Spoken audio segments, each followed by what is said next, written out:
Masechet Sanhedrin, Daf Het Amud Bet. On va commencer par Daf Het Amud Aleph, à la dernière des petites lignes.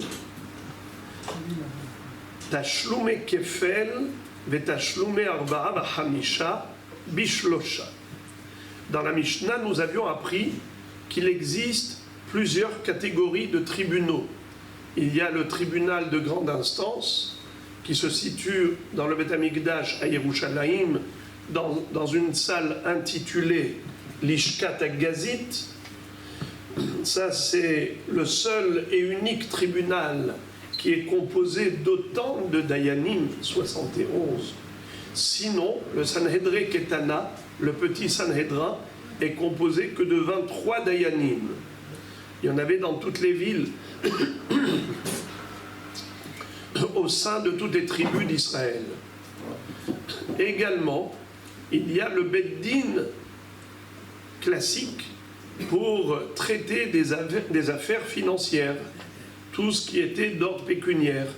Ça, c'est un Beddin de 3 Dayanim seulement. Nous avions vu quand même que dans les dîners mamonotes, les problèmes d'argent, il existe 2 catégories. Il y a des dîners mamonotes pour lesquels on peut se suffire de 3 dayanim classiques, c'est-à-dire des gens ordinaires. Pas besoin que ce soit des dayanim diplômés, dayanim mumhim.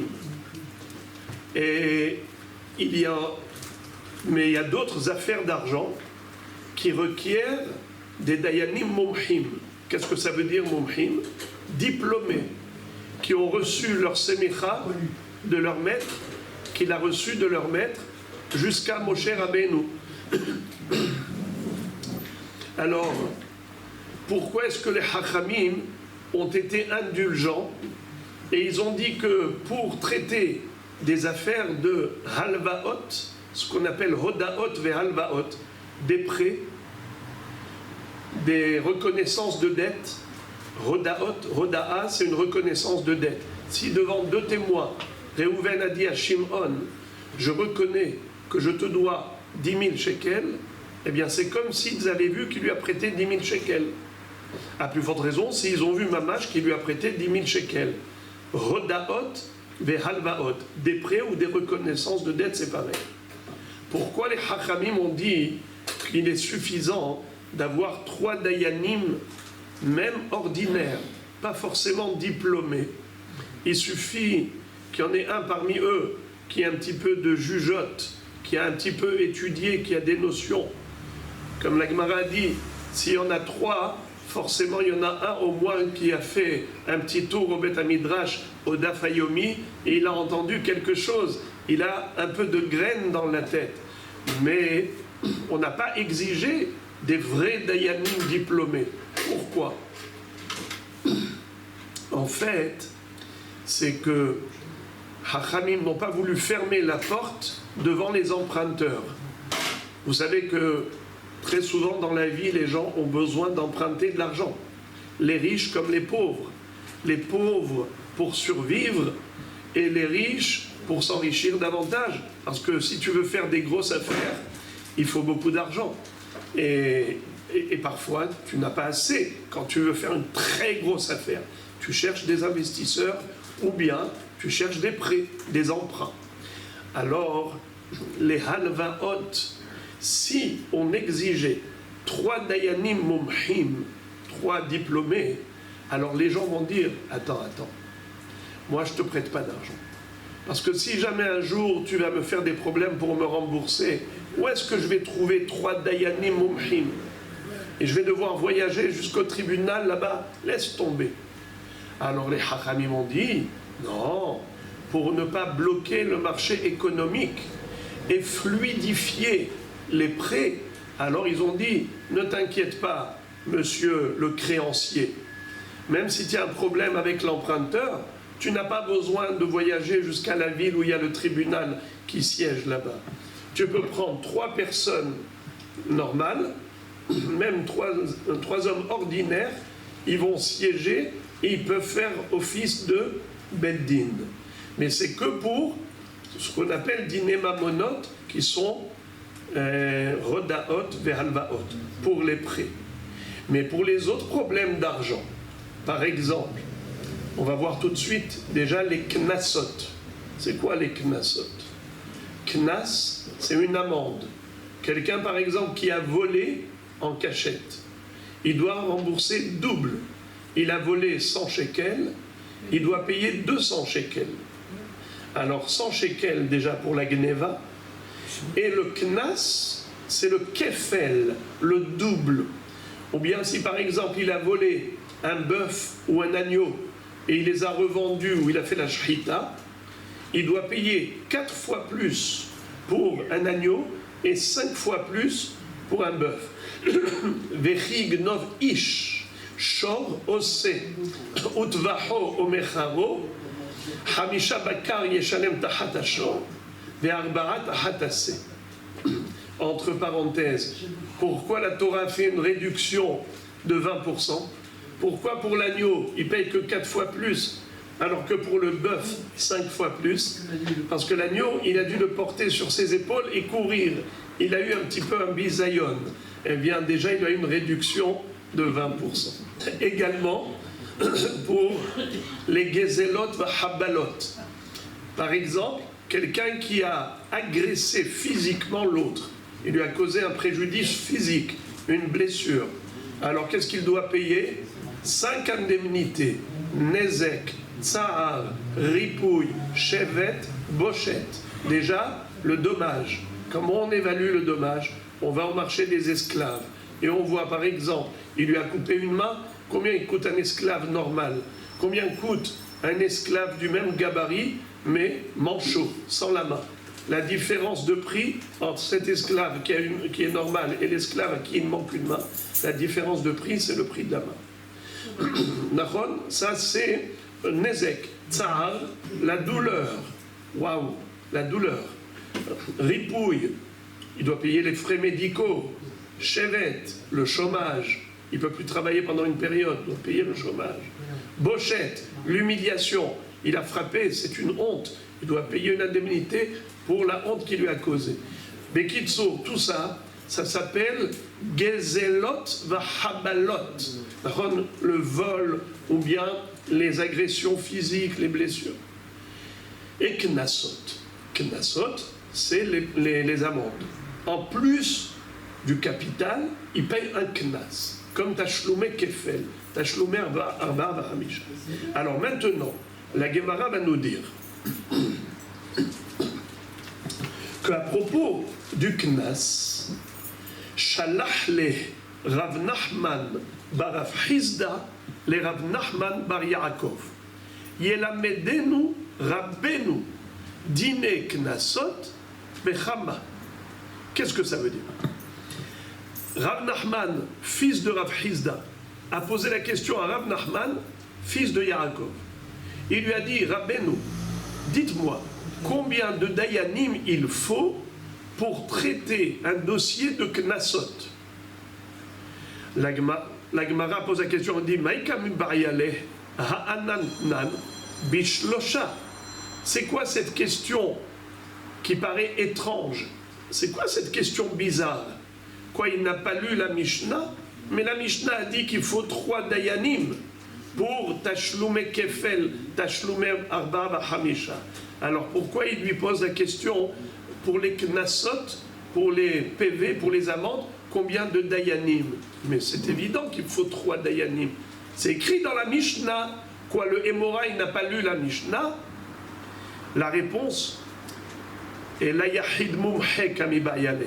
Da'in dine knasot olo. Le sens de sa question est le suivant. Est-ce qu'on peut se suffire d'un seul dayan mumhe? Parce qu'on avait vu que pour les dîners mamonotes, c'est-à-dire pour les prêts, pour les problèmes de prêts, halvaot, on a dit que même 3 personnes ordinaires suffisent. Mais si c'est un dayan mumhe, même un seul suffit. Ça veut dire ou bien tu peux te suffire de 3 personnes ordinaires, ou bien tu peux te suffire d'une personne compétente, un dayan mumhe. qui est diplômé. Tu n'as pas besoin des deux qualités, c'est-à-dire la qualité et la quantité. 3 dayanim et en plus diplômés. Non. Pour les problèmes de prêt, comme on a dit, on peut se suffire juste de 3 dayanim ordinaires ou bien d'un dayan mumhi. Là, il lui a posé la question, il lui a dit Yelamedenu Rabbeinu, enseigne-moi Rabbeinu, est-ce que pour les knassot, pour les amendes comme Tashlum et Kefel, Tashlum et Arba al-Hamish, est-ce qu'on peut se suffire d'un seul dayan mumhi? C'est sûr que pas des gens ordinaires, mais un dayan mumhi, ça pourrait suffire. Il lui a dit tu m'étonnes que tu poses cette question, parce que ton grand-père a donné la réponse. Amarle, Tanituha, Tashlume Kefel, Betashlume Arba Hamisha, Bishlosha, Maishlosha, Elima Shlosha Hediotot, Ha'amar Avua de Avuch, Mishemeh de Rav, Afilo Asara, Vehen Pesulin, Vehen Hediotot, Pesulin et Dineknasot. Et la Mumhin, les Ka'amar Shelosha.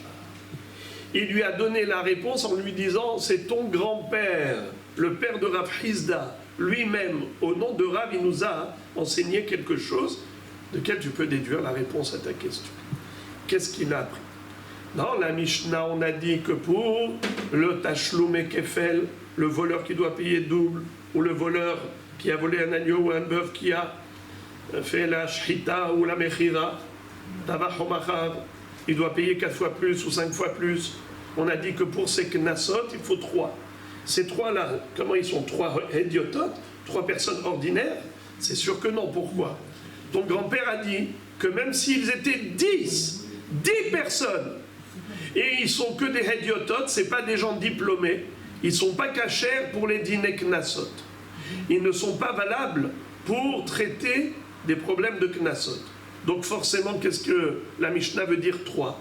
Et la mumhim, et ka'amar shlosha, on doit exiger des gens diplômés. Et la Mishnah dit 3. Donc 3 diplômés. Un seul diplômé ne suffit pas. C'est la réponse à ta question. C'était quoi la question? Un seul diplômé suffit, comme on dit en hébreu, yahid mumhe. Ça suffit? Réponse non. Il faut 3 dayanim mumhim. Oui, je vous écoute. Pourquoi il faut des mumchim? Puisque les knas, on sait combien ils doivent payer. Donc, en compte, ils n'ont pas à juger réellement combien chaque personne a. Ah, bonne question. Là, mais une bonne question mérite une bonne réponse. Vous avez oublié qu'on avait appris il y a 5 ans, à peine il y a 5 ans, on avait appris ensemble que Modé Biknas Patour, on ne peut pas payer une amende comme ça. Quelqu'un qui dit par exemple, j'ai volé, je veux payer double. Est-ce qu'il doit payer double? Non. C'est seulement s'il a été attrapé par les témoins et qu'il a été traduit en justice, c'est là que les dayanim peuvent le condamner à payer knas. Ça n'existe pas un knas qui n'a pas été infligé par les dayanim. Il faut donc dayanim mumhim. Nouveau sujet. On a vu que ha'ones ve'amefate ve'amotzi shemra bishlosha divrei Rabbi Meir v'hachamim omrim motzi shemra be'esrim u'shlosha mipene sheyesh bo dine nefashot. Pour comprendre maintenant le sujet qu'on va entamer, c'est le sujet du motzi shemra. On avait dit en préambule qu'il existe 2 sortes de tribunaux. Le tribunal classique pour les dîners mamonotes, alors on se suffit de combien de dayanim? 3 dayanim. Mais lorsqu'il s'agit de condamner quelqu'un à mort, hasve shalom, qui est passible de la peine capitale, ça ne suffit pas 3 dayanim, il en faut 23. Alors maintenant, figurez-vous qu'il y a une mahloket entre Rabbi Meir et Hachamim, à savoir quel est le digne de Motzi Shemra. Motzi Shemra, c'est quelqu'un qui a dit le lendemain du mariage que sa femme n'était pas vierge.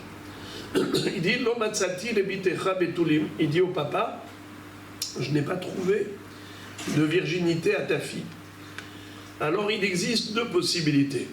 Soit qu'elle a eu une relation avant les fiançailles, soit qu'elle a eu une relation entre fiançailles et mariage. Vous savez qu'à l'époque, c'est pas comme aujourd'hui, où les kiddushin et les nisu'in ont fait en même temps sous la choupa. Vous voyez, sous la choupa, d'abord on fait sidur kiddushin, areat mekudeshet li betabadzu kedat moshe ve'israël. Tout de suite après on lit la ktuba. Tout de suite après on fait les sheva brachot avec la choupa. Le talit au-dessus, n'est-ce pas? Mais avant, il faisait avec un écart d'1 an entre les kiddushin et nisu'in. D'abord, elle se fiançait, mais ce n'était pas des fiançailles juste symboliques, comme aujourd'hui les fiançailles c'est symbolique, avec beaucoup de folklore, mais à l'époque c'était mamash kiddushin. Areat mekudeshet li betabadzu kedat moshe ve'israël. Et 12 mois plus tard, on faisait la choupa avec les sheva brachot. Et qu'est-ce qu'elle faisait en attendant? Elle était déjà réservée, ça y est, elle lui réservait, et elle préparait son trousseau. Elle préparait son trousseau. Et lui aussi préparait le mariage. Mais figurez-vous que si pendant cette période, elle a trompé la fiancée, Nahara Meorasa, elle a trompé son fiancé, c'était plus grave qu'une femme mariée. Une femme mariée, quand elle a trompé son mari, elle est passible de quelle peine capitale? Henek, la strangulation. Mais la fiancée qui a trompé son fiancé, elle est hayevet de la mort la plus grave, qui est skila, lapidation. Comment ça se fait? On a 4 peines capitales. Skila, serefa, herek, henek. Skila, lapidation, henek, c'est la moins grave. Strangulation, comment ça se fait? La femme mariée, la moins grave, et la fiancée plus grave. Alors, c'est parce que la femme mariée, quand elle trompe, elle a très peur que son mari l'attrape. Alors, elle ne fait pas la avera à cœur joie. Elle a un pincement de cœur. Peut-être qu'il va arriver, peut-être qu'il va l'attraper. Alors, elle ne profite pas pleinement. Alors que la fiancée, elle est chez ses parents, elle est loin de son fiancé, et elle n'a pas peur qu'il l'attrape. Alors, quand elle fait une avera à cœur joie, eh bien, de ce fait, elle a le plein pot, la sanction de ce qu'il a. Maintenant, ce monsieur-là, il vient le lendemain du mariage. Il dit Lo matzati lebitecha betulim. Ça peut être vrai, ça peut être faux. Ça peut être. On va commencer par faux. Imaginons que c'est faux. Alors ça s'appelle Motzi Shemra. Quelqu'un qui a attiré une calomnie sur une bâte Israël. Et il a terni son image. Il a sali le nom de toute la famille. S'il s'avère que c'est un menteur, lui il voulait juste se débarrasser de la ketouba. Si c'est un menteur, il va devoir ensuite payer Me'as La'im Le'avi Nahara. Au père de la fille, il va déjà reverser Me'as La'im. Le Bédine vont lui donner Malkout, 39 coups, la flagellation. Et en plus, il doit rester avec elle toute sa vie, il ne pourra jamais divorcer d'elle. Même si elle lui fait toutes les misères du monde, il doit rester avec elle. C'est 3 sanctions. C'est une connerie, s'il n'y a pas d'amour, je n'aime pas, il a fait une connerie. Bravo. Hazak ou Baruch.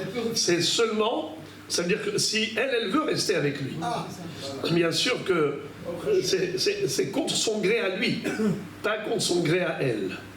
Alors maintenant, ça c'est une hypothèse que Behemet, il a menti. Et Stam, il a été Motzi Shemra. On a dit 3 sanctions. Les Me'as La'im, il doit payer, les 39 coups, et aussi quoi? Il reste avec elle. Maintenant, quel est le din? Si il n'a pas menti. Il n'a pas menti, c'est vrai. Maintenant, imagine, il y a 2 possibilités. Soit il amène des Eidim, 2 témoins, qui racontent au Beddin que cette jeune fille, cette Kala, qui aujourd'hui s'est mariée, et il a vu qu'elle n'est pas Betula, en fait, avant le mariage, après les fiançailles, pendant l'année, elle s'est enfermée, elle s'est isolée avec un garçon à l'hôtel, et il y a 2 témoins qui ont vu par le trou de la serrure ce qui s'est passé, et donc ils témoignent qu'elle a fait la Avera, qu'elle a trompé son fiancé. D'accord? Alors, qu'est-ce qu'ils veulent? Qu'est-ce qu'il veut le mari ici? Il veut la condamner à mort. Parce que ça dépend. Peut-être oui, peut-être non. Si les Edim qu'il a amenés disent « Nous, on l'a averti. On lui a dit « Attention, c'est un sourd. N'entre pas avec ce garçon dans la chambre. Ne fais rien avec lui, c'est un sourd. » Elle ne nous a pas écoutés. Elle a dit « Je n'en ai rien à faire. » Et ils ont vu qu'elle a fait la Avera. Dans ce cas-là, elle est Hayevet Skila. Mais s'ils disent « Nous, on a vu, mais on ne lui a rien dit. On ne l'a pas averti. Il n'y avait pas de Hatra'a. On ne peut pas exécuter quelqu'un, même s'il y a 2 témoins qui l'ont vu faire la Avera, s'ils n'ont pas averti. » Alors maintenant, dans ce cas, qu'est-ce qui va se passer? Dans ce cas, juste, il va lui donner le guet et il ne va pas payer la ketouba. Très bien. Maintenant, il y a un autre cas, c'est qu'il n'y a même pas de témoin. Il vient, il dit, l'homme atzati le bitra betulim. J'ai trouvé qu'elle n'était pas vierge comme elle était censée l'être.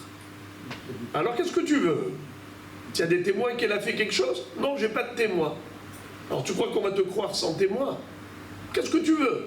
Je veux lui donner le guet et je veux pas donner la ketouba. Mais c'est toi qui fais la pluie et le beau temps. Pourquoi tu veux qu'on t'accorde crédibilité? Pourquoi tu veux qu'on te croie? Écoutez, Hachamim, qu'est-ce qu'ils ont dit? Hachamim, ils ont analysé la psychologie d'un homme.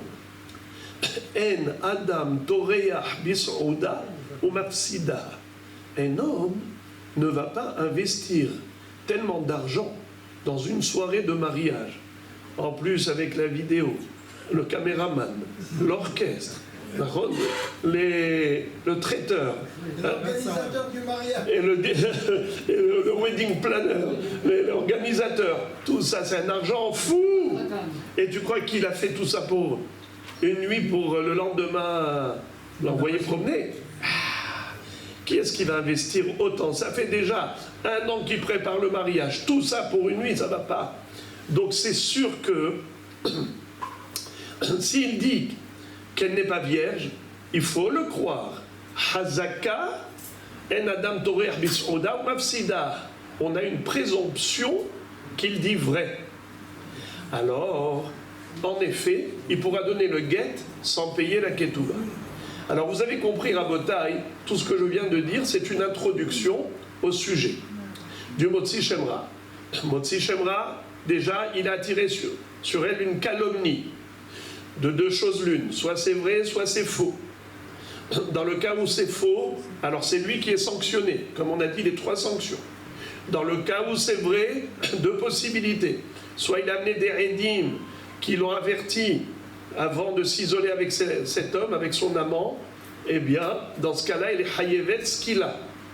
Dans le cas où ils disent, on a vu fauter là-bas à l'hôtel, mais on n'avait pas averti, dans ce cas-là, il n'y aura pas de Skila, elle aura perdu sa ketouba, il devra lui donner le guet.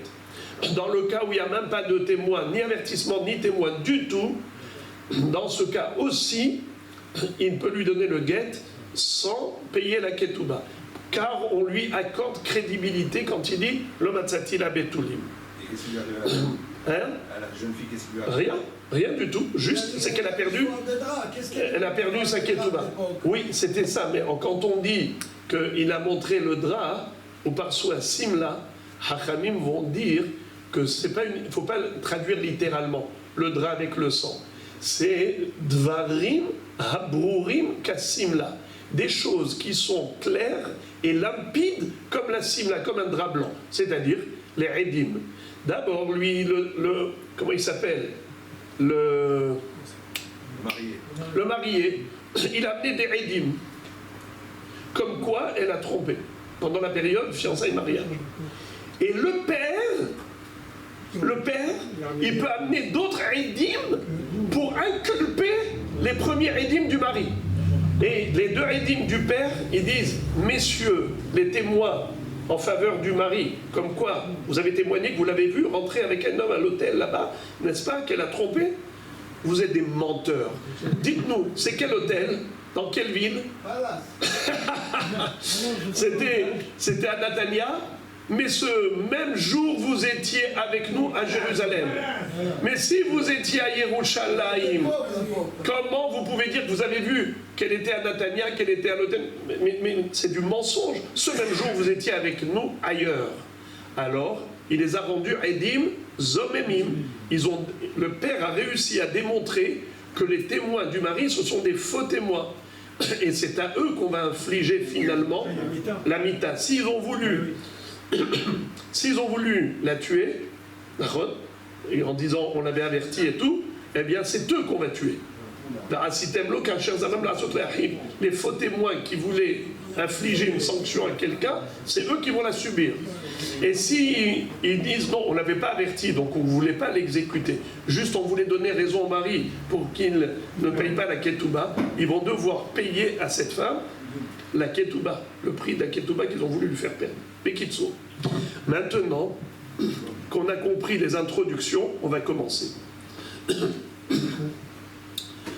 Quelle est la mahloket entre Rabbi Meir et Chachamim? La mahloket, elle est de savoir combien de dayanim il faut siéger au tribunal pour traiter un problème de Motzi Shemra. Lorsque le mari dit que sa fiancée, le lendemain du mariage, il prétend qu'avant le mariage, entre le fiançailles et le mariage, elle a trompé, ce Motzi Shemra là, il faut combien de dayanim pour traiter ce dossier? 3 dayanim comme pour des problèmes d'argent, ou bien 23 dayanim comme pour des problèmes de condamnation à mort. Alors Rabbi Meir dit 3 comme pour dîner Mamonot, et Chachamim disent 23 comme pour dîner les Fachot. Alors la Gemara maintenant va nous donner plusieurs explications. Pourquoi Rabbi Meir se suffit de 3 et pourquoi Chachamim exige 23? D'abord, la Gemara pose la question. Elle dit je ne comprends pas. Chachamim disent qu'il faut 23 parce que dans le cas de Motzi et Shemra, il y a un cas où on parle de condamnation à mort.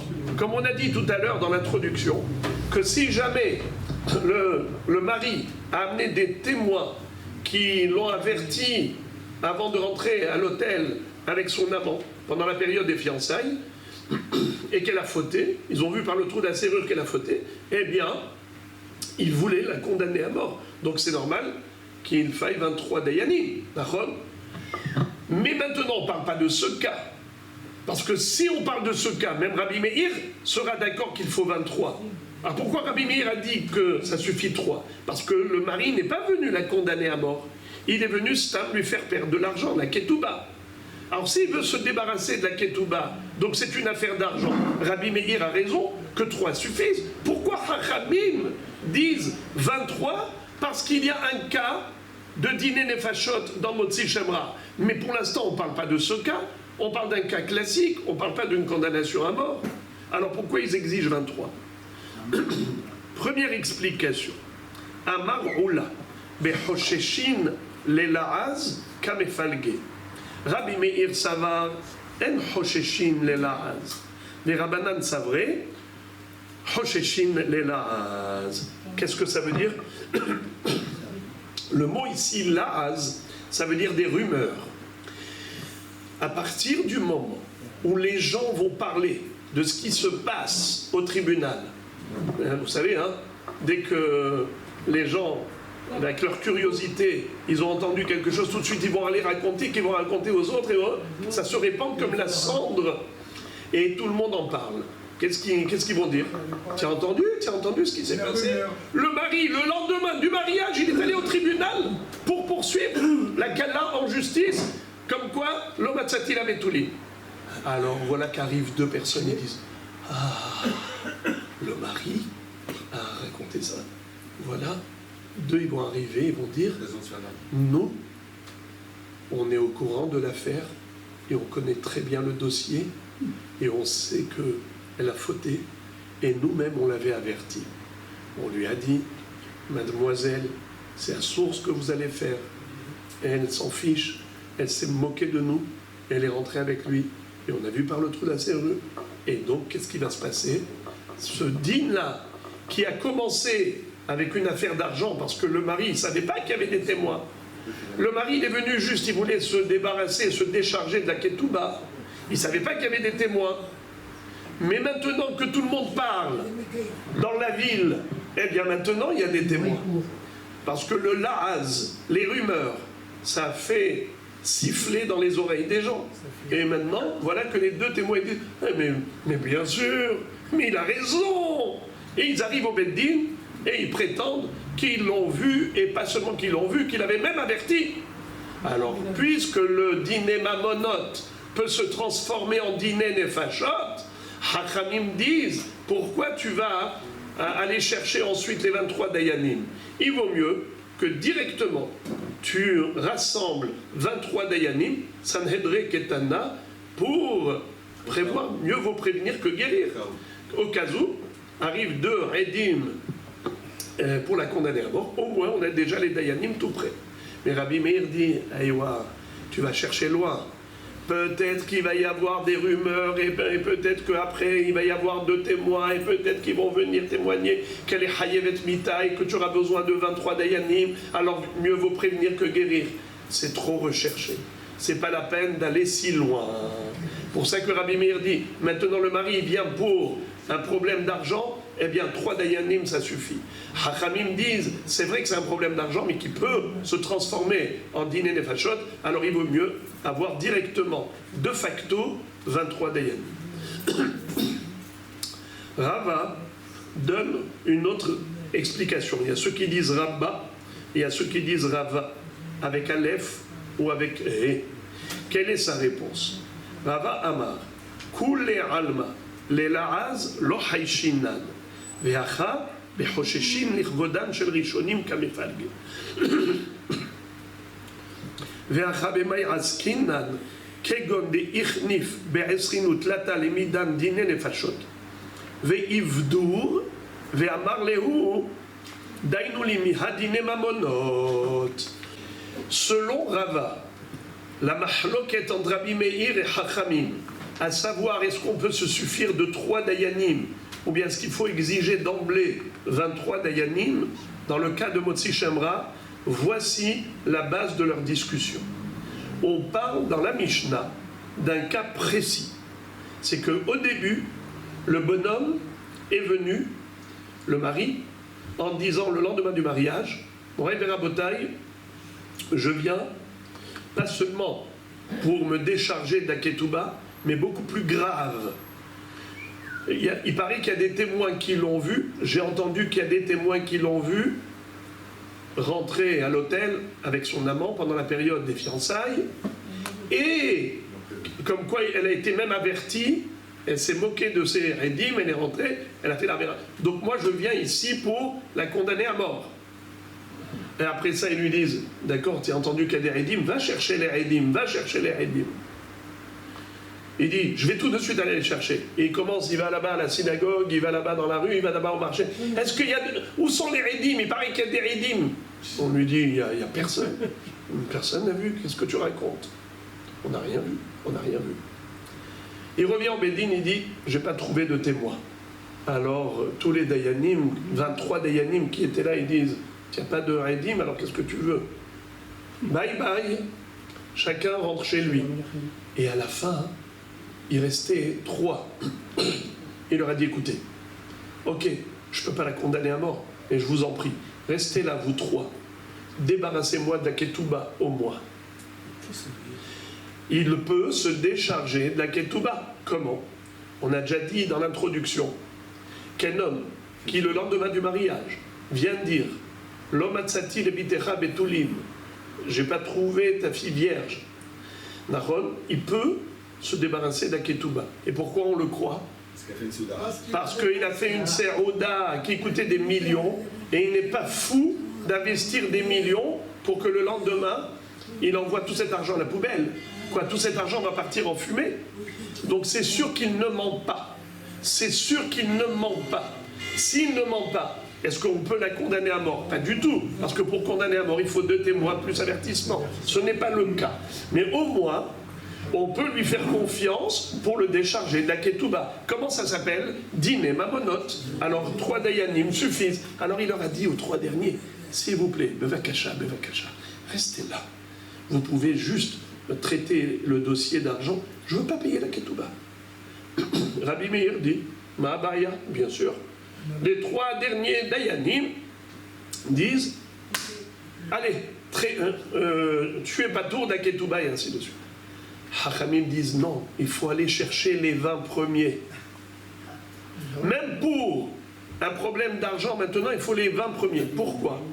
Parce que si les gens vont voir que les 3 derniers, ils sont restés avec lui, ils ont commencé à débattre, le délibéré, ensuite le verdict, ça veut dire que quoi? Pourquoi les 20 premiers ils sont partis? Tu veux savoir pourquoi ils sont partis? Parce que ce sont des nuls. On n'avait besoin que de 3, on a cherché les bons. Toi, pars d'ici, toi, pars d'ici. Et les 20, ils sont partis. Ça veut dire que on va être motzi, la'az ala rishonim. On va maintenant calomnier les 20 premiers dayanim en disant ceux-là, ce n'étaient pas des bons dayanim. Voilà pourquoi ils sont partis. Et on a gardé les 3 meilleurs. Hasve shalom. C'est pour cela que Hachamim disent, pour le kavod des rishonim, qui était là, au début, on croyait que le mari avait 2 témoins, et donc c'était Diné Nefashot, voilà pourquoi ils étaient tous là. Ensuite, le mari n'a pas réussi à trouver des Edim, les 20 sont partis. Ensuite, il demande aux 3 derniers, traitez-moi le problème d'Aketouba. Hachamim disent, allez-y chercher les 20 premiers, que tout le monde s'assoie pour cette Ketouba. Et pourquoi faire?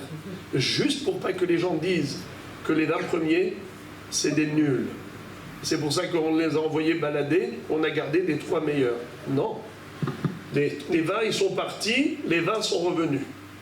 Qu'on ne dise pas que les 20 premiers qui sont partis, c'est parce qu'ils ne valent rien. Voilà pourquoi Hachamim ont tenu compte du kavod des premiers. On parle du cas où tout était super sympa, de A à Z, c'était que la joie et la joie. Et le lendemain matin, on ne comprend rien du tout, le bonhomme, pourquoi il vient. Le lendemain matin, dans ce cas-là, on dit Hazaka. Hazaka, en adam toreach bisruda mafsida. Un homme ne va pas investir des millions dans une soirée pour le lendemain tout perdre. Ça, c'est dans un cas normal. Mais, même, vous avez raison, quand on dit Hazaka, c'est pas 100%. Hazaka, c'est une présomption. On présume, on imagine, on suppose. C'est-à-dire, on va dire à 60%, à 70%. Mais la halakha, elle est comme 60%. Il suffit qu'il y ait un rov pour faire la halakha selon le rov. C'est possible que ça ne s'est pas passé comme ça. Il y a choliot que le émet, c'est autre chose. Mais nous, on doit suivre une ligne de conduite. On va d'après le rov, on va d'après la logique, on va d'après la hazaka. Ok? Mais bien sûr que si on a une autre logique qui est contraire, comme vous dites, où on voit qu'il y a eu une dispute qui a explosé, qui a éclaté au milieu de la soirée, donc maintenant on a compris pourquoi le lendemain il est venu. Alors maintenant, je vais relire ce que je vous ai dit oralement, je vais vous le dire dans le texte. Rava Amar, Kule Alma, Le Laaz, Lo Haishinan, Vehacha, Behosheshin, Lichvodam, Shel Rishonim, Kamefalge. Ici, la raison pour laquelle Rabbi Meir et Hachamim discutent, c'est par rapport au kavod des 20 premiers dayanim. Ve'acha b'may askinan, car la Mishnah de quel cas elle parle. Kegon de ichnif be'esrin utlata lemidan dine nefashot.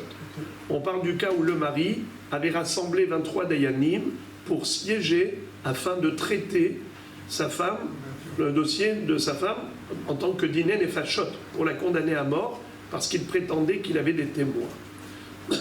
Et finalement, il n'a pas trouvé de témoins. Ve Ivdour, c'est quoi Ivdour? Ils se sont éparpillés.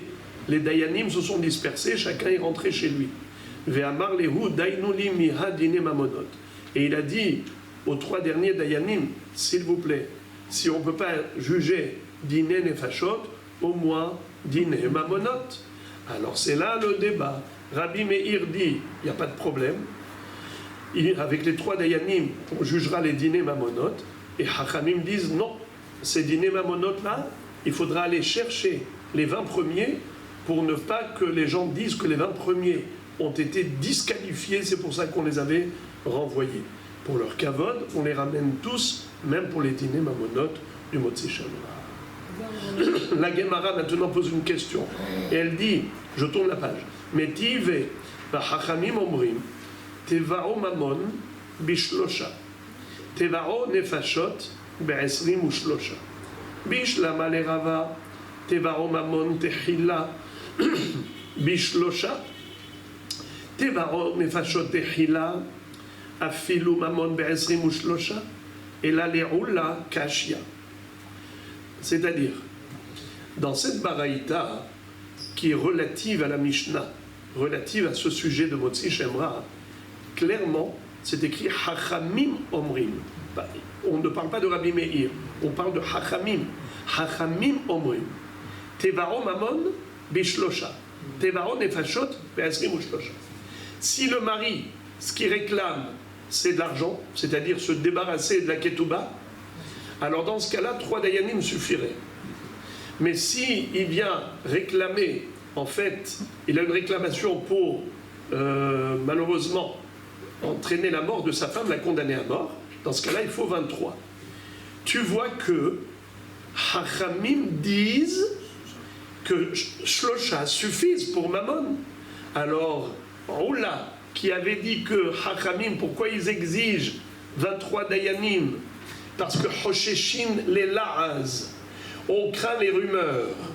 Parce qu'au début, toi tu viens parler d'argent, mais en attendant ça parle, et quand il va y avoir des edim, des vrais edim qui ont entendu la rumeur, ils vont dire mais c'est vrai, mais nous on connaît l'histoire de près. Nous-mêmes on était là à l'hôtel, quand elle a fait la Avera avec son amant, on l'avait averti et tout, et on a vu qu'elle a fait la Avera. Et ils vont venir, et ça va se transformer en dîner nefashot. C'est pour cela que Hachamim exige d'emblée 23 dayanim depuis le début. C'était ça l'explication de Oula. La Gemara dit, c'est pas possible, Oula, tu contredis la Baraïta, car la Baraïta elle-même nous a dit, Hachamim omrim, Tevaro mamon shlosha, Tevaro nefashot, esrim ou shlosha. On ne dit pas que Mammon aussi il faut 23 de peur que ça se transforme en dîner nefashot. Clairement, la Braïta distingue, elle établit un distinguo entre Mammon et nefashot. Donc ça va bien d'après Rabba. Que Rabba va dire qu'on parle ici de Bishlama le Rabba Tevaro Mammon Tehila Bishlosha. Si au début tu viens que pour réclamer un problème de Ketouba, 3 suffisent. Mais si au début tu es venu pour la poursuivre en justice, pour la tuer, alors il fallait 23, même si après ils se sont éparpillés, parce qu'il n'avait pas de Haïdim, ils demandent maintenant à faire un din pour Mamonot, pour la Ketouba, il faut ramener les 20 premiers pour le kavod des premiers. D'accord ? Pour pas qu'on dise qu'on les a remballés parce qu'ils n'étaient pas aptes. D'accord ? Eh bien, d'après Rabba, la Baraïta, on la comprend, mais d'après Oula, on ne comprend pas la Baraïta. Or, Oula, c'est un Émora, il ne peut pas contredire la Baraïta. Et la Amarava, Ani ve'ari sheba habura targimna, umano rabhiya bar avin, acha b'may askinan, sheviya ba'al edim shezinta, ve'evia av edim ve'zimum le'edei ba'al, בא לגבות ממון מבעל בשלושה, ובמקום נפשות ב23. En fait, voilà. Il y a 2 Amoraïm qui ont pris la défense de Oula. Et ils ont dit, la Baraïta qui parle de Motzi Shemra, c'est pas dans ce sens, c'est dans l'autre sens. Ce n'est pas le mari qui poursuit sa femme en justice, c'est le père de la fille qui poursuit son gendre en justice. Une fois que le gendre, il lui a fait la hashoma, et il a amené des edim, comme quoi Elle avait été prévenue. Comme quoi elle était... qu'elle avait été prévenue et qu'elle mérite la mort. Alors à ce moment-là, le père, après que le mari il a amené des rédimes comme quoi elle a fait znout, le père il a amené des rédimes comme quoi ils sont zomémines. Alors deux possibilités.